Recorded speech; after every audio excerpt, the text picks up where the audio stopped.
The BackChat Basketball Show back again for another episode. Hello at backchatpodcast.com.au or backchat_basketball. Instagram is where a couple places you can get in contact with us. Ben Mallis is in Melbourne and we're hanging out. We're both wearing white t-shirts. We've got our BackChat Basketball Show uniform on. Good to see that you got the memo on that.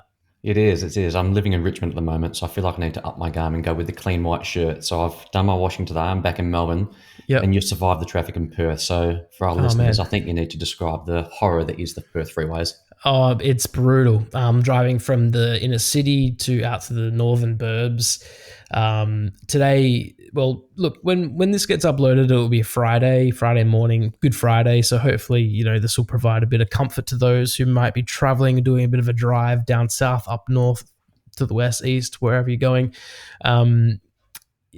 The traffic on the Thursday afternoon, it was like, last day of school, last day of work for a lot of people. I was driving about 4 p.m. and it was pretty chaotic. So I'm glad I made it pretty safely. We have a bit to chat through. Obviously, NBL's well and truly finished, and now the free agency period has begun. There's been some movement. There's been a few signings, which we'll get to soon. And then we can, I'll probably have the 10-minute, what do we call it, like a psych session with you, Ben, while we'll open the Maverick safe space and we'll allow you in. You can sit on my virtual couch and we can vent with the pink pillow. Look, I'm here for you. We'll get there. Every day is tougher. Honestly, the silver lining is you've only got 3 more games and the season's over, and then you get to re-sign Curry for 4 years. So we said we're not going to get into Mavs talk because I find it very seductive, but we'll get park that at the end of the episode. We'll get there. Let's talk NBL straight off the bat. So since we spoke, since Greg and I chatted last week on the show, there was not really any movement. I think Travers was probably the only big name that had been we didn't even know where he was signing, and we still don't know where he's signing. But he's obviously left the Perth Wildcats for bigger and better things. Potentially, Sydney and Melbourne have been thrown around. I've heard like a Euro League team potentially, like if he's going to go get paid somewhere. I think he probably stays in the NBL. The tinfoil hat thing that I had last week for Greg was that he's going to sign with Sydney, and that the Sydney brass have been feeding journalists information so that they didn't spruik that and they didn't let anyone think that he was going to go to Sydney and it was going to be a last minute thing. Honestly, that's still on the cards. The more and more I hear, it's probably a Melbourne team, but then there's also the possibility that he goes rogue and he gets some advice from management where he's like ends up in Illawarra or Adelaide or something rogue. At the end of the day, I think he is thinking long-term and he wants to be in the NBA and he wants to make a decision that's going to get him closely and put himself in the best position possible to get the NBA. And I can't fault him for that. If that's not the Wildcats, he should definitely move on. I would be, for me as a Wildcats, I wouldn't say a fan, but someone who's been following the Wildcats for a long time, I want Luke Travers to play in the NBA. And if it means that he has to leave the Wildcats and go on to something else, that's what I want for him. Yeah, I heard you and Greg speak last week, and it's one of those situations where what's best for the player and Luke doesn't 100% line up with what is best for the Wildcats at the moment, because we'll get onto the Pinder news in a minute, but the Wildcats needed someone that they could sign and point to and address some of the gaps that they had in their roster last year. Whereas Travers, from his end, again, me and you are just nuffies on the outside at the moment. We're just procrastinating and talking, but it seems like he wants to slow this down and get himself into a spot that's going to allow him to get closer to the NBA, or if not the NBA, his ceiling, wherever that sits in the basketball world. So I think when you step back and remove Perth from the situation, you can see a young player that wants to spread his wings. Some of those cliche things actually apply here. Yeah. But again, I think the proof's going to be in the pudding, because again, your conspiracy Dan theory about him ending up in Sydney, again, if he was to end up in Sydney, the proof is in the pudding there as well. That they've proven that they can get players to the NBA consistently. Even the same with the Melbourne teams. And we've spoken about this before, you and I, that being on the East Coast where I am now, it's just a more attractive sell than being in Perth for NBA caliber players because of the proximity to home, the bigger markets, the more money, everything that's going on. And so again, hopefully Travers can find the spot, and the Wildcats fans won't want to see this. I think some of them, but it would be cool if he's averaging a triple-double next year.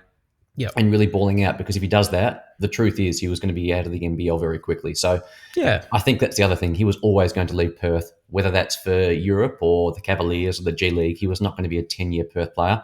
No. And the door's always open for him to come home. And as I'm sure we'll get onto soon, the guy they've got in to not replace him, but the marquee name they got to sweep the news away last week is going to help them a lot next year. Yeah, for sure. And obviously he wants to. The Wildcats have a very ball dependent backcourt in Bryce Cotton, and as we hear more and more, it's probably looking closer that they'll have gone completely blank. Corey Webster, exactly, return. And so between those two, the ball's in their hand a lot, and they need that in order for those two players to succeed. Corey Webster is a bit more, can play off the ball and catch and shoot and stuff. But, if you have those two and then maybe a big that they want to feed in that Keanu Pinder or someone like in the pick and roll sort of system, Luke Travers really just almost doesn't fit, really. Like, he can do a lot of things, but he's not going to flourish to be that man, like the guy that he needs to be able to show that he can do for an NBA caliber team. The Cavs. I mean, he's still he's still technically signed with the Cavs. The Cavs have his right for a few years. The Cavs have his right. So the Cavs want to see, look, can we trust you to be that guy? You can't be the third, fourth tier guy on an NBL team and come into our system. So they need to see that he can do what he can do, and that's obviously not at the Wildcats. So honestly, I hope he does really great things, and like you said, see where his ceiling's at. Dante Exum, for example, didn't quite hit those strides that we thought he might in the NBA, and now is like incredible playing in the EuroLeague, in the Spanish league. So maybe he's just one of those guys who floats around and plays in really good leagues for his career, and that's a really good result for him. You make lots of money, you travel around the world, and the Dante Exum point is interesting. It's a very good point to make, because I was covering the NBA when Dante stormed in. He was a 19-year-old that got himself into America, and it was too much too soon, and then the injuries hit, and he's had to go to Europe to find pretty much what we're talking about here with Travers, 20 minutes, 30 minutes a night consistently, a consistent role where he's getting the opportunities to actually make his mistakes and learn his skill set and develop consistency in a routine and a rotation for a team that's actually trying to compete for something, which Dante just couldn't have that time in the States. Yeah. And you look at him now, he's going to get a cup of coffee with the NBA again before his career's done. Because 100%. He's got the pedigree, he's got the experience, he's got the athleticism, and he's proven now that he can play for a couple of years without catastrophic injuries hitting. And again, you contrast him with someone like Joe Ingles, didn't even hit the NBA till his late 20s. So, and it links back to Travers as well. There is still plenty of time, yet at the same time, you need to make your mark when the striking is hot. And again, Travers has been picked up by the Cavs, and like you say, they have his rights. And the pathway is either to get these minutes here in Australia and play that role, or to go over to the G League and do it. And again, we both know that life in the G League is not as exciting as it sounds. It's flying coach, it's on the bus, it's going to all these small cities. So doing it in Australia makes sense. And you're right, the best role for Travers on the Wildcats next year is that third option on offense that's doing all the little thing that's making the gaps fit. That's great if you've got a 30-year-old journeyman, someone like our friend Greg Hire, who's at the later stages of his career and isn't gunning for the NBA. But it just doesn't correlate to what's best for Travers to play, because he needs to get out of Perth and spread his wings. And you're right, you want the ball in Bryce Cotton's hands and Webster if he comes back. And you've got Pinder on the inside now, who is defense, is rebounding, and he's going to give that team something they haven't had for at least 2 years, which is a great pick and roll threat, like you say, a lob man. Yeah. And you can just imagine a Webster Pinder pick and roll with just Cotton chilling on the weak side. That is going to accelerate that offense in a different way. It might not reach the heights that it did last year, but you're still going to get great offense. And defensively, the Wildcats might actually be able to stop someone next year, which is what they need to do to win championships again. Yeah, that's right. And something that Greg mentioned last week, and probably more on me for not really realizing, but Xavier Cooks is 27 going on 28. He's not a 22-year-old that got picked up by an NBA team. He's put in some hard work over playing professionally for years.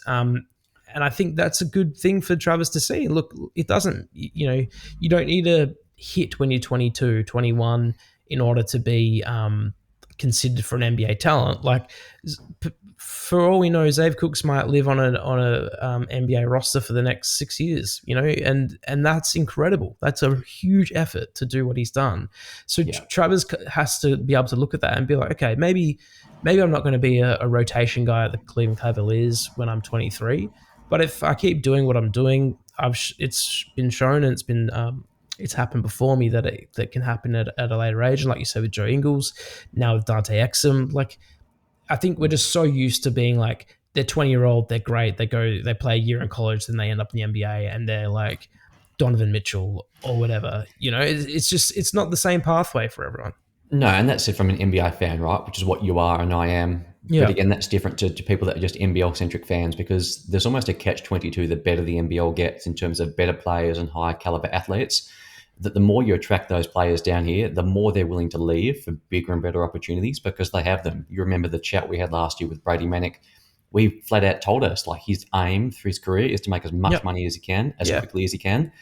And frankly, he has the ability to do that, same as Travers, to make millions of dollars every year. Whereas the average NBL player 10, 15 years ago, they didn't have that opportunity anywhere in the world. So the thought of leaving, or the thought of having to leave from Perth to go to Melbourne, to use that as a stepping stone to get to Sydney, then get to Washington, like, that's a completely new pathway for Australian level athletes that have NBA level talents. And it sucks for Perth fans specifically, but Travers is probably the latest test case of that happening for a local athlete, where it's time for these guys to graduate from their first NBL opportunity to move on to the next one.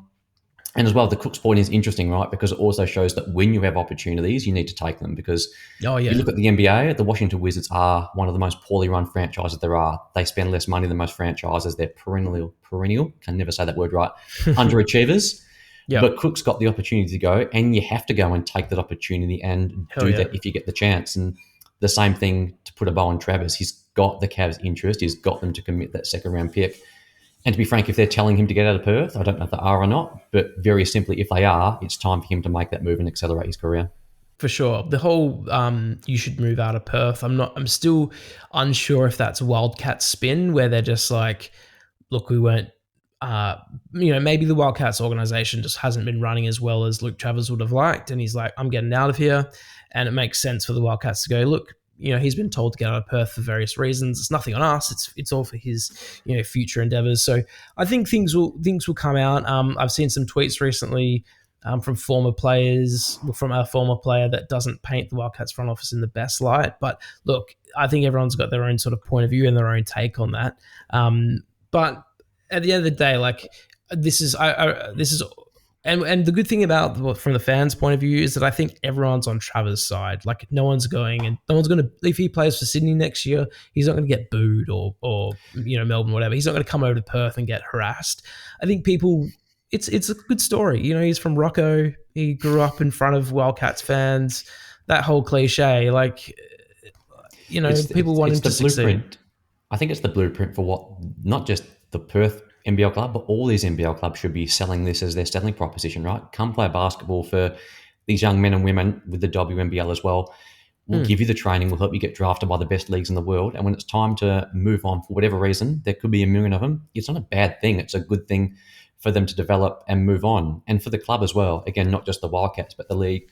The NBL, it's not like the AFL where you've got young draft picks and you can tank and have a bad year like our Eagles are trying to do at the moment and accelerate get Jimby in, who's about the Eagles. Well, Jimby's our child. Jimby for years, but we'll have a fan podcast. But you can't do that in the NBL.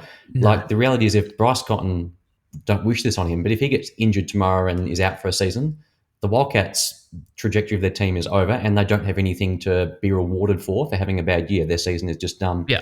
And on the flip side, there's no draft. Correct. So it impacts things outside the basketball court to see a young player leave. But on the basketball court, again, not you, but most people, when you look at Travers versus Pinder's skill set, Pinder is a better NBL player right now. He's going to be a better player next year. So the Wildcats, it's not this simple, but if it's one in, one out, they've actually done better on the court.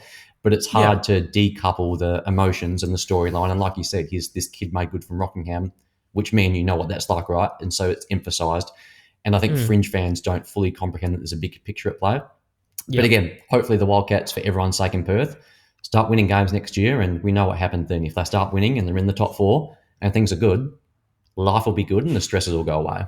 Exactly, yeah. And last thing on the Travis thing, like you said, with bringing Pinder in, and we could talk about that now, is like the biggest hole in the Wildcats team for, I'd say since like Angus Brandt and Nick Kay were there, like they haven't been able to rebound, defend, and they've been able to score and beat teams like on the scoreboard in that sense. But the biggest issue for them has been that interior defense, someone who can roll to the rim, someone who can get offensive rebounds and do that dirty work inside. And Keanu Pinder is shown to be that he can be that guy, and I think fans are really excited about him. Yeah, you're right. Not since Nick Kay have the Wildcats had a big man, excuse me, that has the skill set and just the upside that he has. And we can look at the easy ways of looking at that, right? Just go look at the box scores, the listeners out there, of what he's doing in Europe at the moment. He is tearing up what actually is the second best league in the world and doing that at a very high quality level. To a point a couple of weeks ago where there were valid concerns from NBL fans whether Pinder would be, again, graduating out of the NBL and going to play in Europe or actually trying to make the NBA himself. So it's great for Perth that he's decided to commit to the NBL for another year because the Wildcats have someone that was playing at an MVP level last year. Now, again, his season was cut short at times because he wasn't able to get out there and play the minutes that he wanted to. But the Wildcats, like you say, they've got this big man now that addresses their biggest concern. Again, it's cliched stuff, but it simply applies. He's a good defender, a very good defender at level. He can rebound, he can move his feet. And on offense, it's going to look different, but I don't think they're going to lose an awful lot from a metrics point of view, like I said before, because they've got this elite big man now that can roll to the basket. He can pick and pop. He can use his athleticism inside. And you think about it for Bryce Compton, when's the last time he played with a big man like that? Nick Kay had a great skill set, but it was slightly different to what Pinder brings to the table. Yeah, Nick Kay could pop it and hit like jumpers and stuff like that and go out to the three. It is completely different, but there are some similar aspects to it as well. Well, I think it's just having a big, this sounds so cliche and so like internet fan, but just having a big dude inside that can just muscle around is going to help unlock some different ways for that team to score. People love block shots. Like it's an awesome thing to have someone on your team that can block shots, and like it is awesome. Like I'm not like trying to diminish like general basketball fandom of blocking shots, but it's like you'd ask how many, if you went out to the fans and go, hey, what would you love to see the Wildcats be able to do? Oh, I'd love someone that could actually defend and block shots. And he's going to be able to do that. So anyways, let's move on a little bit from the Perth Wildcats.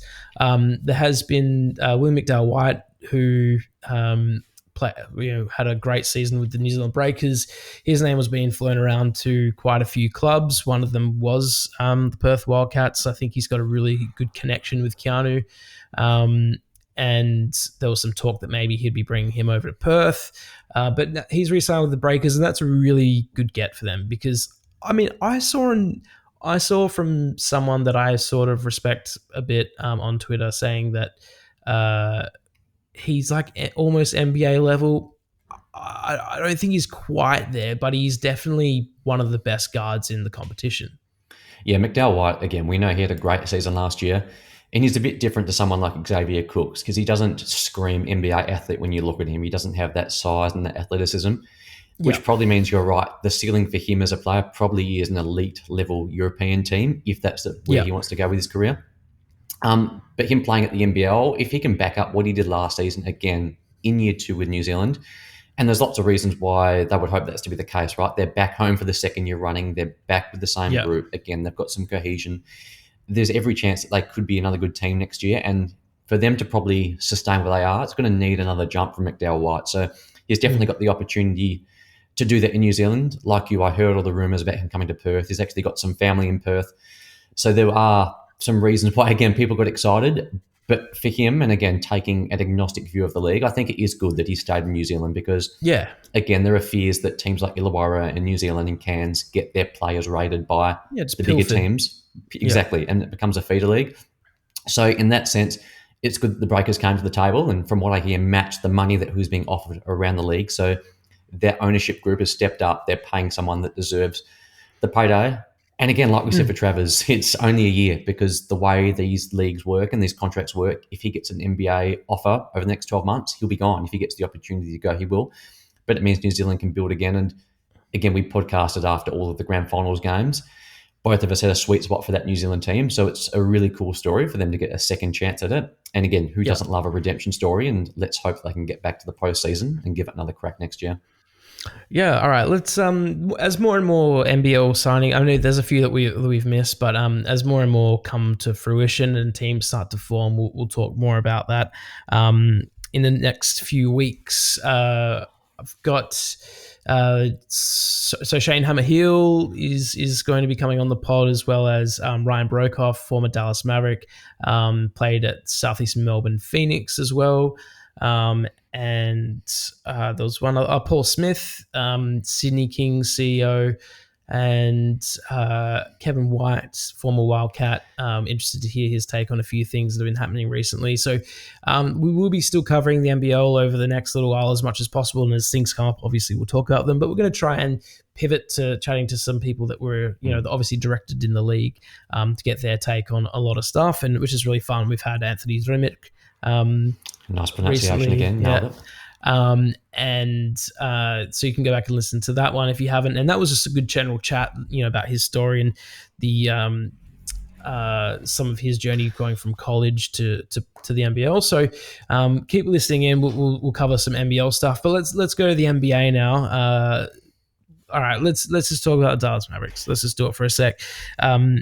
At one point in time, I thought we were pushing for the 4th seed in the Western Conference to get a home playoff run. Home playoff series. Currently sitting outside the play-in tournament, so like not even going to play in the playoffs. Had a horrible run since Kyrie Irving's come in. Luka Doncic just like don't even think he wants to play basketball anymore. To be honest, like could not. No, I'm being facetious, but like our star player just looks disinterested, doesn't want to defend. He's got things going on. The media have been speculating about his relationship with Kyrie Irving. Kyrie Irving apparently was going to explore Miami at one point. Then also his rumblings that he wants to stay with the Mavericks organization. Mark Cuban's come out and said that Jalen Brunson's dad was the reason why that Jalen Brunson didn't sign with the Mavs, even though they had the opportunity to re-sign him. And then apparently they never really had an opportunity to re-sign him. So he's like going back on all of these things he's been saying. There's no chemistry. Everyone hates one another. That's the Dallas Mavericks right now. And I'm just... Honestly, I looked at the game this morning and they beat the Sacramento Kings, which is great. That's a good win. Like now it's not, it's nothing to, the Kings have locked away the 2nd seed in the West Conference or something. First time they've made the playoffs in 16 years. 16 years. They light that beam and they've booted you out of the playoffs again. Exactly. We beat the Kings this morning. I was like, I don't care. Couldn't care less anymore. There's nothing to live for anymore. So that's what's happening with the Dallas Mavericks. So we don't need to talk about it anymore. Here's my question for you as a Mavs fan. All right, go on. Let's talk about it. We've got all night. I've got plenty of time. They obviously nailed that Luka Doncic draft pick. They got him in. Awesome. Home run. Apart from that, in the past 5 years, have they done anything from a front office point of view that you can point to as being a good move? Drafted Jalen Brunson. That was great. That went sour. They ruined that. Josh Green, they drafted Josh Green. That was good, and he's proving to be like he's had a rough couple of weeks, but he's shown that he can do he's not a. But they're asking him to be the number 1 defender, which he's not. Again, because I actually not right now. I had a good giggle listening to old Marky Mark this morning talking about everything that went down at the franchise, and I sat back and thought about it. I'm like, dude, come on, you've just made all these mistakes over the past few years. And I think the funniest thing is, this isn't even Kyrie's fault. I can't put any of this blame at Kyrie's. Kyrie's been awesome. He's been great. Awesome. He's led 20-point comebacks in the 4th quarter by himself. He's gone on 15-0 runs by himself. He's clutch. He's been getting around younger players, and you can tell that they're genuinely respect what he's saying. He's not out there just faffing about. Kyrie has been 100% not the problem. Luka I saw he took the blame. He's like, I'm the reason why we're not making the playoffs. I've played basketball for 4 straight years. I've had 4 weeks off in 4 years. I'm just not really defending because I'm wrecked, basically. So the team is not built well. Correct. And that's the biggest thing. Luka deserves some blame because I'm one of these people that think he can be a top 10, 15 player of all time if he gets his stuff together and finds the right teammate. players of that ilk should not be missing the playoffs, let alone missing a play-in spot and finishing 11th in the conference. So there's some blame that needs to be laid at Luca's feet. Jason Kidd is speaking like a man that wants to get fired and take his payday and go to Cancun. I'm sick of Jason Kidd. Welcome to Milwaukee Bucks fans' life. I think Kidd has 2 good years in him, does some good things, and we're seeing it again. He's burning out. And while there's some blame there, I agree, they're just not well run. Because you look at everyone down, Kyrie's doing his job, Green's doing his job, Christian Wood is doing his job. He's a 7th or 8th man. He's doing all he can. But they just don't have any wing depth. And again, I've joken about this a couple of times with you, but they've got one chance to make a miracle trade over the next 12 months. And if they can't pull that off, then the rebuild's going to begin, because players like Luka do not stick around for this. And I can see the look on your face.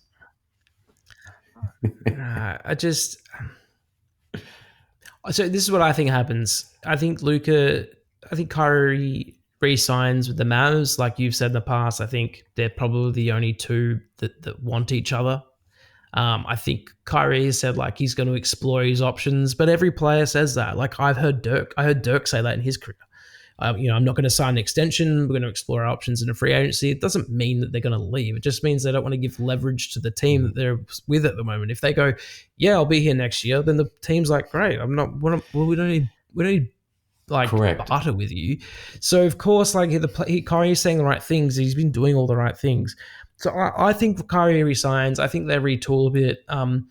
There'll be some pieces to pick up hopefully from Golden State Warriors, because I think they'll blow it up after they don't do anything this postseason. I think they go, we had a really good run, and now let's try and get some picks for players. So maybe we could cash in on that. I don't know. I really don't know. The Mavericks in 2011 built this really good team and caught lightning in a bottle. But apart from that, they've done that. They haven't shown that they can build a championship side, and so they let that team I've lost walk away faith as well. And again, yeah, that was because of that. Yeah, because because Mark Cuban knew things that other people didn't know. Tyson Chandler walked out and the door. The collective bargaining agreement was going to change, and the cap was going to change. And don't worry, like you guys will see this. Honestly, if they kept them all around, they probably could have been in the Western Finals again that season. Anyways, I'm not going to just complain for half an hour. So one last question on this. What would you rather happen? Them to win their last 2 games, sneak into the play-in, or to lose the last 2 games and end up with a 5% chance to get a Wemby? What would you prefer?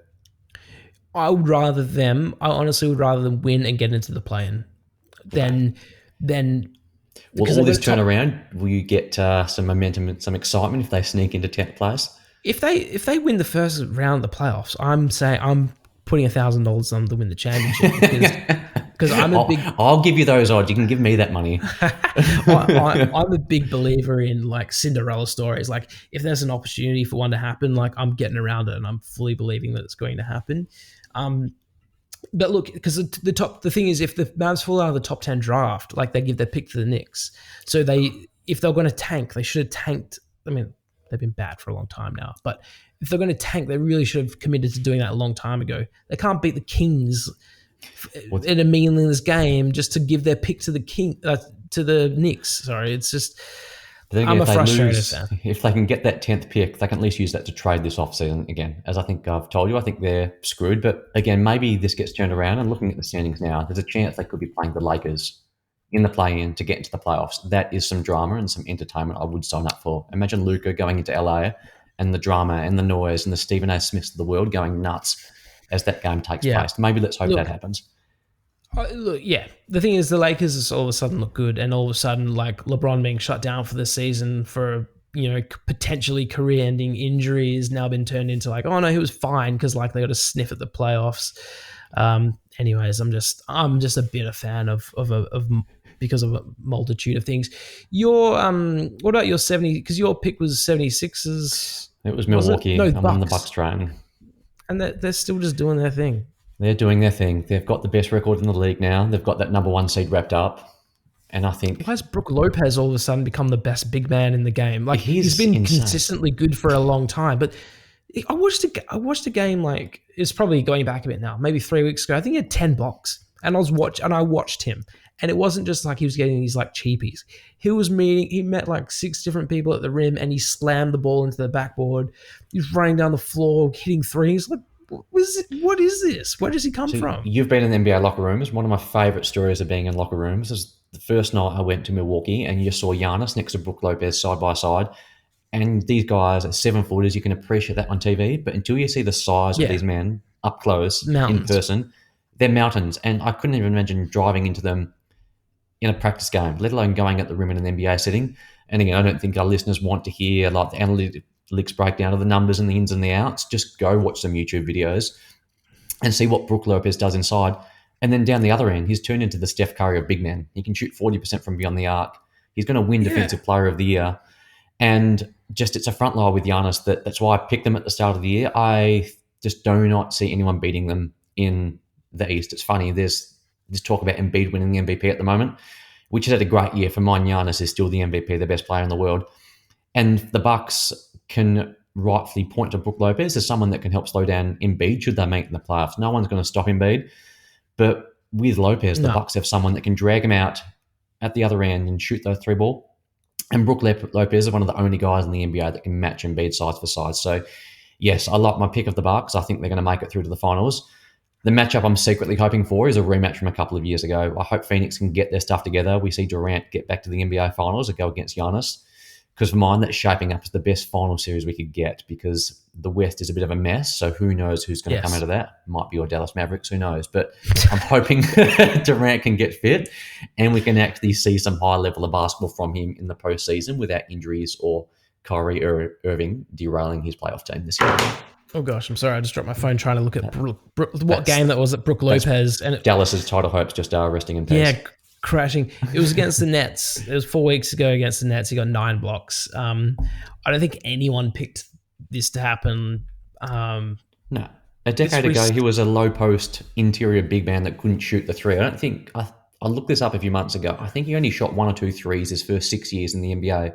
He was a back to the basket plotter, a big man, someone that looked like a vintage player from 20 years ago. And he's just turned himself into this incredible shooter. And the funniest thing was he was on the Lakers team when they signed LeBron James 5 years ago. Yeah, that's and right. And he snuck off to Milwaukee, got like a veteran's minimum for $3 million a year. And by the time his contract's done, he's almost going to make $100 million after that when no one in the NBA wanted him. So it's an incredible story. If only we had, I don't know. Do the Mavericks want to what's DeMarcus Cousins doing? What's DeMarcus Cousins doing these days? Honestly, hey, we podcast with Greg High once a week. Get him on a plane to Dallas. He'd be their second best defender. I would love him to just be around Luka and just give him like a bit of a kick in the ass. I feel like Greg could be that guy that would be like doing like jumping on like grabbing loose balls and taking charges and like screaming at Luka to do something. Like he'd get yelled off the court, I'm sure. Like Greg wouldn't be welcomed back, but I reckon we get this season done. As a Mavs fan, as a basketball fan in general, let's get this season done. I'm just over this NBA season. It's too long. It's way too long. Way too many games. Let's get this season done, dusted, whatever. Give the championship to the Bucks, the Suns, whatever. Just get it done. Let's start fresh. And we'll see what happens. All right. Well, let's. I'll leave you away. I'll leave you alone from my demise and just pouting. We'll step out of the psychiatry room and you can hand me the pillow back. I think we need to call this episode like the Texas Massacre or something because something's falling apart. Something bad. We will be back next week. I'm not sure who will be on, but I've got a few names lined up. But we'll put a post out when it gets a bit closer and we'll get some questions for them. Hello at BackChat Basketball. Hello at backchatpodcast.com.au is where you can send us an email for some questions. We always get good questions through the people that send them through, so keep sending them in, as well as backchat_basketball on Instagram. There's a good way to send us messages. Ben, what are you going to do for the? Maybe we should maybe do one more episode when the playoffs start, and we can, talk about how good the Bucks are, and I can complain more why the Mavs aren't there. But 3 games left or 2 depending on your team by the time this comes out. Just ready for this season to be over. Go get yourself a hot cross bun, have some chocolate this weekend and just pretend basketball doesn't exist. I think you need it for the soul. For sure. I'm going to get some Lurpak butter because it's like for some reason just so good, and just heat up a hot cross bun and put it on there. I learned that at the Wildcats when I was working there. Low pack hot cross bun. Maybe that was the secret to their success while I was there. Ben Mallis, what's your handle on Twitter? It's just at Ben Mallis. So creative. It is. I thought a lot about that. I thought I'd trick the people, but give them a nice, easy one to track me down with. Yeah. I've been tweeting a lot recently about West Coast Eagles, and this isn't a football podcast, but maybe we need a Jimmy podcast. That's honestly the way that I feel about the Dallas Mavericks. Don't even get me started about my feelings about the West Coast Eagles. My heart's getting ripped out. I've got no sports team to back. Like, I got nothing to go for. So it's all right. I'll carry the wins. My Leeds United team had a win during the week and we're bouncing back. So if you want some good vibes, get on the Leeds United train. We're going for the wonderfully mediocre 13th place in the EPL, which is what we need. Which means we avoid relegation, which I will take. So yes, the Leeds United squad is holding it down for the BackChat Basketball Podcast. All right, well, shout out to the Leeds United fans for keeping us up and about. We'll chat to you next week.